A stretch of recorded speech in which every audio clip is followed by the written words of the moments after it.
kabangka, hindi naman ako nag-aral ng Bible School. Oh, kumbaga kasabihan nila, parang bumili na ng suka, pagbalik, pastor na. Amen? Kaya nang dumating ako dyan sa bangka-bangka, pinakilala ko kila Nanang Ine, kila Nana Siling. Biglang tumayo si Nana Siling, sabi, Brando! Niyakap ako. Brando! Di, hinaya ako namang yakapin ako. Sabi ko, pagkatapos, mataba ka na ngayon, Brando, ano? Hindi ka tumatanda, Brando. Sabi ko, sino mo ba si Brando?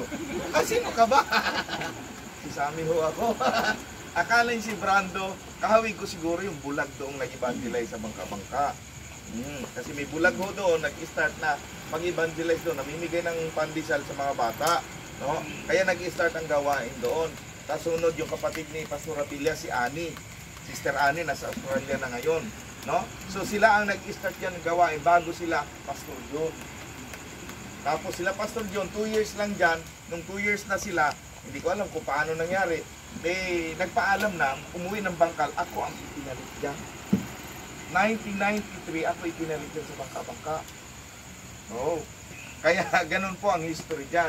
Nagtaka nga ako, ang naiwan dyan leader noon, si Camilo. No? Si Camilo. Yung elder doon dati, na medyo, ano din, isumpungin din, ano. Pagka natamaan sa devotion lang kami. Kinabukasan ayaw lang umaten.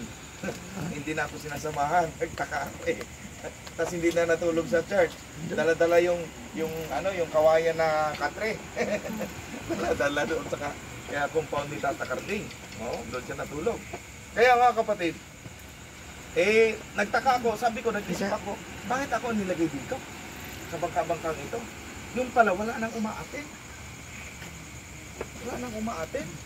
9:30 na, walang tao. Alas 10 na, wala pang tao. Ang active lang si Poging Bulag, tsaka si